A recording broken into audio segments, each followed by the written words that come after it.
Time हो ही रहा है, 2-3 मिनट बाकी है, तब तक कहानी पूरी हो जाती है।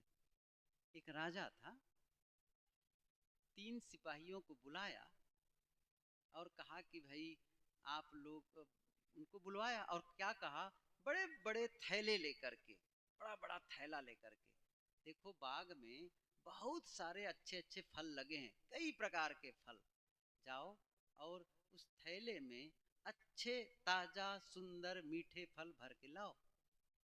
और तीनों सिपाही चले गए। एक सिपाही ने बहुत मेहनत की, कई पेड़ों के पास बाग में चारों तरफ बहुत बड़ा बाग था, घुमा, फलों को देखता, चेक करता, टेस्ट करता, कौन मीठा कौन ताजा, और तोड़ता चला गया। पूरा दिन में वो अपने थैले को पूरी तरह भर लिया मेहनत करके। दूसरे सिपाही के मन में आया, क्या राजा साहब हर फल को खोल के देखेंगे, सोचेंगे फल से भरा है बस। तो उसने क्या किया, कुछ सड़े गले फल पड़े थे, कुछ कच्चे फल, कुछ खराब फल, जो भी मिलता चला गया, कुछ ताजा फल, ऐसे जो भी मिला सबको बटोर करके थैले को भर दिया। और तीसरे वाले ने क्या सोचा, राजा साहब क्या थैला खोल के देखेंगे, सोचेंगे भरा है, तो उसने वो भी नहीं किया फल भरने का। जो सूखी पत्तियां थी, जो घास थे वहां पर, सबको समेट करके थैले में ठूस दिया। थैले क्या का, एक तो बढ़िया फल से भरा, दूसरा अच्छा और सड़े गले फलों से भरा, और तीसरा जो है घास और पत्तियों से फैल थैले को ठूस दिया। अगले दिन राजा साहब ने फिर बुलाया उन तीनों सिपाहियों को, अपने अपने थैले के साथ बुलाओ। आए और क्या कहते, तुम तीनों को जेल भेजा जाता है, कारावास, 1 महीने तुम्हें कारावास में रहना है। तीनों के लिए अलग अलग कमरे तैयार है, कोठरी तैयार है, और तुम लोगों के खाने के लिए वही जो अपने अपने थैले में भर के लाए हो। क्या कहा, जो अपने थैले में भर के लाए हो बाग से, वही खाने के लिए व्यवस्था है, दूसरी कोई व्यवस्था नहीं है। अब तो समझ गए होंगे क्या हुआ। क्या हुआ, जो ताजा ताजा फल भर करके, बढ़िया फल भर के लाया था, 1 महीने तक बढ़िया फल खाया और स्वस्थ हो गया। और दूसरा वाला जो सड़ा गला भी भरा था, कुछ ताजा भरा था, कुछ पका भरा था, वो भी किसी भांति जिंदा रहा, बीमार पड़ गया। सही है ना, बीमार पड़ गया, बच तो गया लेकिन बीमार हो गए अंत में। और तीसरे वाले का क्या हुआ, हो गया, क्या हुआ बताओ, मर गया। मर गया। अच्छा कौन मारा, राजा ने मारा, बताओ किसने मारा, अपने कर्म से। सही है कि नहीं है, अपने कर्म से, कोई मारने वाला नहीं है। अब मेरा एक प्रश्न है सबसे, आप अपने अंतःकरण रूपी थैले में कैसा फल भर रहे हो, ख्याल करो। ऐसा तो नहीं कि वही सूखी पत्तियां, वही कचड़ा, देख लो जरा से खोल करके। आज अवसर है उस पत्ते को फेंक करके ताजा फल, अमृत फल, मीठा फल भर लो, ताकि लौट करके जब आपको खाना हो तो क्या मिले, वही वही। समझ रहे हैं ना, नहीं तो क्या होता है, हमें अपना ही तो मिलता है।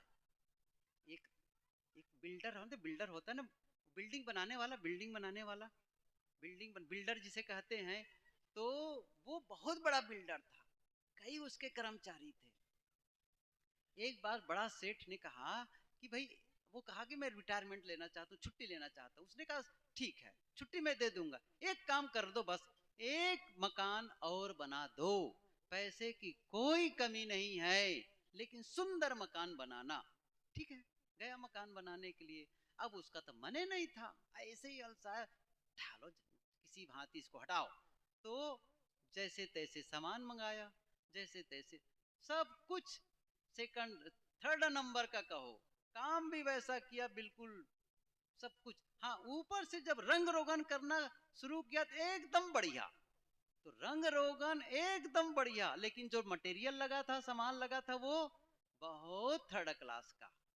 और मकान बना के तैयार कर दिया, और जाकर कहा, चाबी लगा लिया, कहा कि सेठ जी, ये आप जिस मकान के लिए ऑर्डर दिए थे वो मकान तैयार है। अच्छा मकान तैयार है, बहुत लंबे समय तक मेरे साथ काम किए हो, चलो मेरे साथ मकान दिखाओ। गया मकान दिखाने के लिए और कहा कि ये मकान, अरे बड़ा बड़ा सुंदर दिख रहा है मकान, तो बहुत अच्छा लग रहा है मकान देखने में। और फिर सारा मकान देखकर खुश हुआ, बहुत सुंदर मकान बनाए हो। और चाबी ताला बंद करके, उस चाबी क्या कहते, इतने लंबे समय से काम किए हो, तुम्हारे काम से मैं बहुत खुश हूँ, ये मकान तुम्हें मैं गिफ्ट में देता हूँ। क्या कहा, इस मकान को तुम्हें मैं इनाम में देता हूँ। अच्छा, वो आदमी खुश हुआ कि रोया होगा? समझ रहे हैं ना? किसके लिए बनाया था वो कहते हैं ना, दूसरे के लिए गड्ढा खोदोगे तो खुद तो गड्ढे में गिरोगे कि नहीं गिरोगे। बस ये संदेश को समझो, जीवन आपका है, जीना कैसे है निर्णय आप करते हैं, कैसे सोचना है, कैसे बोलना है, कैसे करना है, ये सारा निर्णय आपका है। आज से निर्णय कर लो, मैं सही बोलूंगा, कटु नहीं बोलूंगा, सही सोचूंगा। सही सोचने का मतलब है अपने लिए भी अच्छा, दूसरे के लिए भी अच्छा। सही बोलने का मतलब है जिसके बोलने के बाद मुझे भी अच्छा लगे, दूसरों को भी अच्छा लगे। अब करने का मतलब भी यही होता है, जो आपके लिए भी अच्छा हो, दूसरों के लिए भी अच्छा हो, यही सही सोचना, सही बोलना और सही करना है। इसी से जीवन का निर्माण होता है, इसी से सुख दुख मिलते हैं। हम अपने जीवन के निर्माता हैं, हम जैसा चाहें वैसा जीवन का निर्माण कर सकते हैं। हम सुखी होना चाहें, रास्ता खुला है, दुखी होना चाहें, रास्ता खुला है। आप जिस रास्ते पर चलना चाहें स्वतंत्र हैं।